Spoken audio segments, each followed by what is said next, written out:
Oh, no. Ah, 007. What a wonderful surprise. Well, for me, too. Now, pay attention, 007. I've always tried to teach you two things. First, never let them see you bleed. And the second? Always have an escape plan.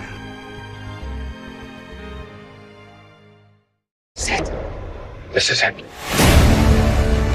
When her secret finds its way out, it'll be the death of him. James Bond, I've made you redundant. Not as long as there are people like you in the world. Come on, Bond. How's it going, everybody? Good evening, good afternoon, good morning, wherever it may be. I'm Brian Levesque with James Bond Aficionado. And I'm Christopher Morales, that one Bond guy. What are we doing today, man? We're going to talk about that little Oscar trailer that dropped. Yeah, and there's a lot to be said about it. I mean, it's leaked. I saw the Oscars from start to finish. I mean, you were there pretty much. We were talking and stuff, and you saw that. I didn't even see this little skit. It was only about 30 seconds or so. Now it's up on YouTube. It's up everywhere on Instagram. And there's so many new things about it that, we had to do a reaction video. Yeah, and I'm wondering if it was actually supposed to be for just international waters and not us in the U.S. because, like I said, we were talking during the Oscars and you said, where's this little trailer that was supposed to drop? Right. But, yeah, I mean, along, too, the rumors were shot down about Billie Eilish and doing the intro song, which I, like you talked about again, I'm kind of glad because I want it to be a surprise once the movie comes. But, yeah. Yeah, same here, Chris. I wouldn't have wanted to hear it during the Oscars. The reason why is because, for one, A, we don't need to know what it's about, really. Mm-hmm. B, it might give a little more hints on what the movie's about. Right. And we need as many trailers as we can get, let's say, to finally crack what's going on. So that's what we're also here for today. Yeah, we're trying to break it down, decode it, and, we're going to start out here with the opening scene. I mean, Bond and Madeline together in what it looks like Matera, right? It's in Matera. They're standing in that grave site or little mausoleum. And they're pretty close together, and they say something that kind of sparks my interest, and they say, "This is it. This is it." They both say it together. Madeline saying it first, then Bond following after. But the tone in their voice, I broke it down, and the tone in their voice, it wasn't more of a goodbye kind of "this is it." It was more of them knowing that something's going to happen, kind of "this is it," if that makes sense. Oh, absolutely. And I wonder what Bond is trying to say when he's saying "this is it" as well. I wonder if he's trying to say, "This is it. I'm going back to MI6 now and working a normal job again." Right. Or Madeline is saying, "This is it. We're breaking up because something is happening with him." And he's like, "I thought you wanted to leave this life because that's what happened at the end of Spectre." Mm-hmm. Or maybe she knows she's going to maybe even die, or maybe something grave's going to happen to Bond and it's inevitable, and she's saying that and he knows that, or we don't know. There's so many speculations about every little detail. And I mean, what's the next part that got even more interesting, right? Oh, absolutely. And if I remember correctly, this is where we see again Blofeld. Yeah. Sitting right here in front of Bond, I would assume. Mm-hmm. This is where he's sitting in the jail cell, and Bond is right there, standing in the same room, mentioning what's going on. It really has me concerned what's going to happen now. Mm-hmm. Is MI6 compromised yet again? Is there somebody behind the scenes even able to control Blofeld that we don't know about, you know? Yeah, and maybe Blofeld is really not the head of Spectre. Right. And, you know, that moves on to the next part, which is where we do see Safin and he's shooting into the water, which everyone's, you know, that we've seen that in all of the teaser and then the Super Bowl. And then the official trailer, we see him shooting in the ice, looking like either he's killing somebody or, you know, maybe he's trying to save them. But when I looked again in deeper, you know, analysis, it looked kind of like a female. And, you know, it could have been Nomi, just because it looked like the gears that she would wear, you know, the tactical gear that we see her in. Mm-hmm. Or it could be Madeline, because I know she somehow has to have a connection, because, again, back to that scene where we see Blofeld, where he says, when you find her secret out, it'll be the death of you.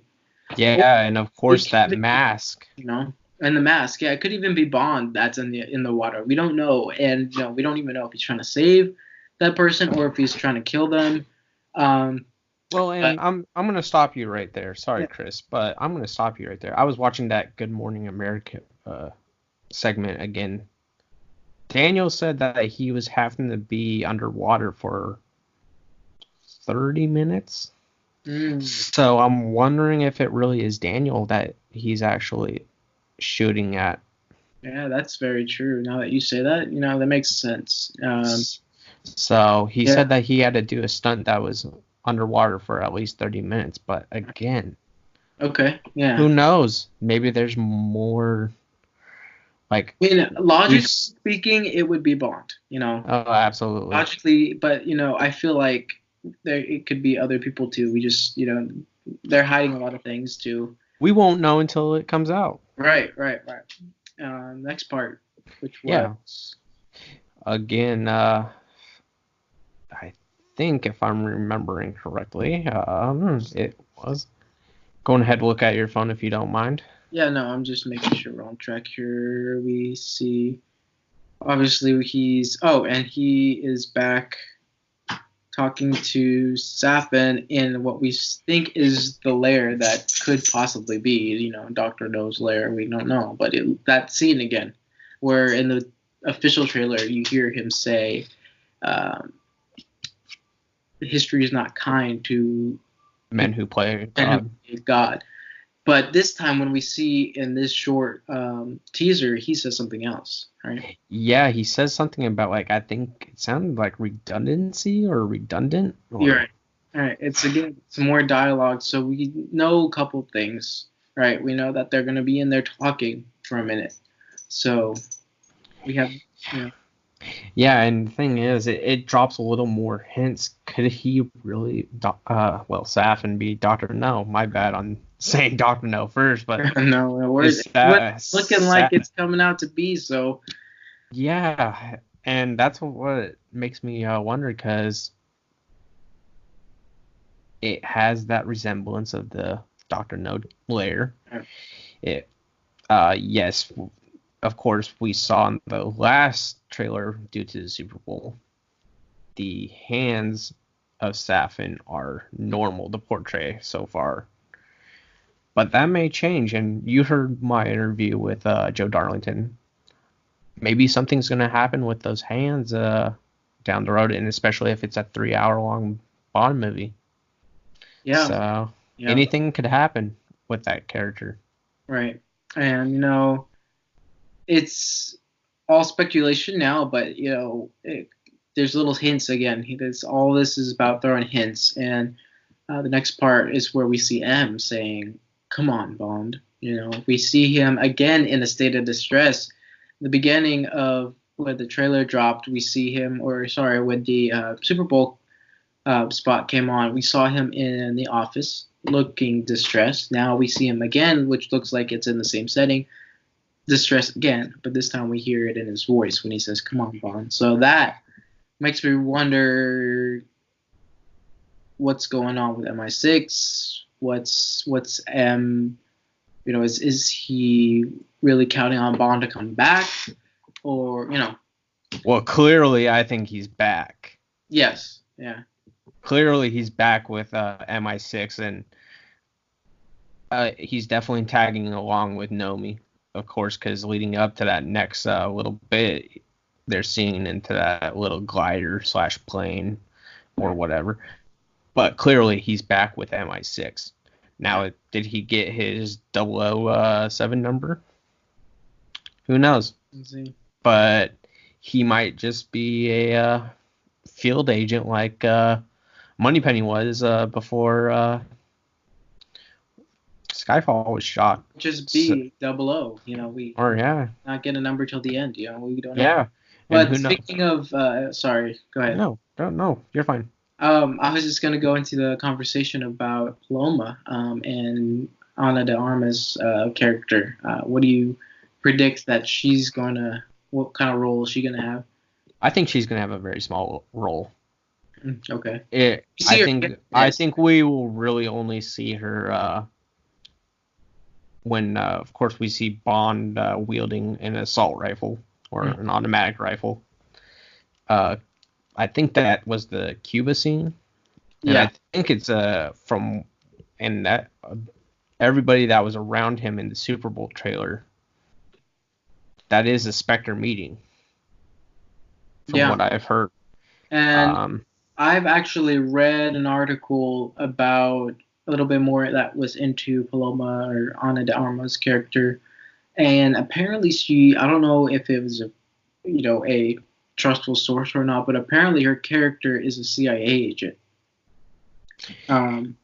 So she could be working in the CIA, that's how, Felix comes in, or that's how Bond and her get acquainted, because you obviously see her with some powerful arms, you see her with those machine guns looking badass shooting it, and, that makes sense that I read that and that she's an agent of some sorts. But I don't know, again, that's just something that I read and I don't quite remember from the top of my head where I found it, but, Yeah, and who knows, this film has probably been the biggest mystery in a long time. Right. We don't know much about it. We didn't get the behind the scenes stuff like we did with Sam Mendes' last two Bond films in Skyfall and Spectre. There's a lot that we do not know.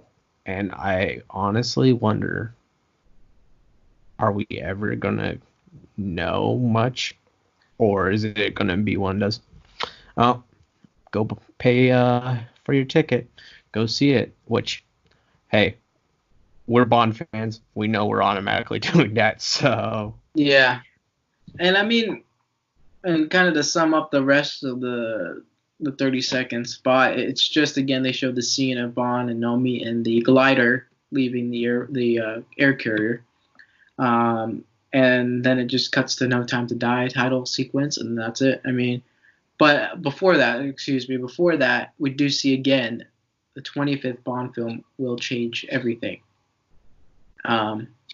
So it's definitely something is going to happen that's going to change a lot, and, that's what I'm excited and kind of nervous about, because I hope they don't change it to where it's completely different, or they change it to where it's even exciting, or we don't know.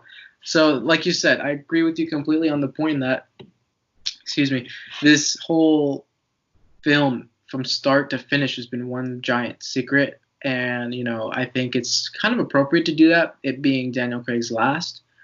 But well, after that, sorry for cutting you off again, but with how the disastrous Spectre went with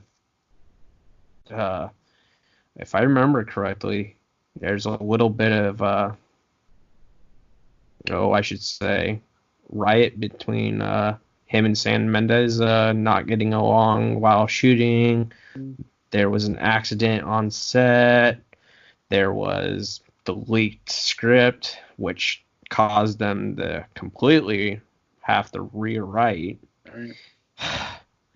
And then, of course, Skyfall was a big hit, but, Spectre, it was just a disaster. And of course, it wanted him to come back, even though he was tired and saying, "Oh, I want to slash my wrist," and such.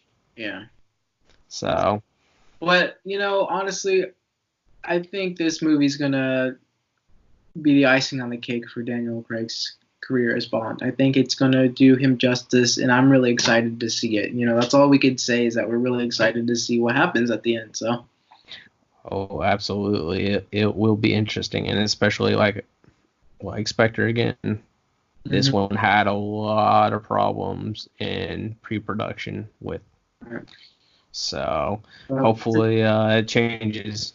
Yeah, and it's a new director, and the power behind it, whether it's music wise or I think it's going to be something very special either way. And it's definitely going to be a movie that will always be remembered in the franchise, and that being said, I want everyone. I want to hear everyone else's opinion too. So please go ahead and comment in the comment section below and let us know what you guys think. Some speculations you guys might have, and we can have a conversation down there as well. So. Oh, absolutely. Don't stay hidden. Feel free. If you don't like what we've talked about, let us know. Seriously. Yeah. We're not going to take it personally. We're here to talk Bond and hear everybody's opinion. And right. Yeah, we might not get along with it, or we might, but we're all here to listen to everybody's opinion. So. Yeah. And at the end of the day, I think everyone is just excited to see the movie, whether it's a brilliant success or we get let down. It's a Bond film at the end of the day, and it's something we've been waiting for 5 years. And I think it's going to be well worth the wait, either way, because there's a lot of things. It's James Bond. It's the franchise that we all love and are very passionate about. So that being said, I think this breakdown was a pretty successful one. Did you say? Oh, absolutely. I would too. But I'm going to lead it off with one thing. Yeah. Let's say if Daniel's Bond does die, it's not the end of the world. I believe they'll bring back, they'll hire one more, or maybe it'll keep on going. You never know. Yeah. But it's not the end of the world if Bond dies at this film. Mm-hmm. And if it's another day, it's not the end of the world.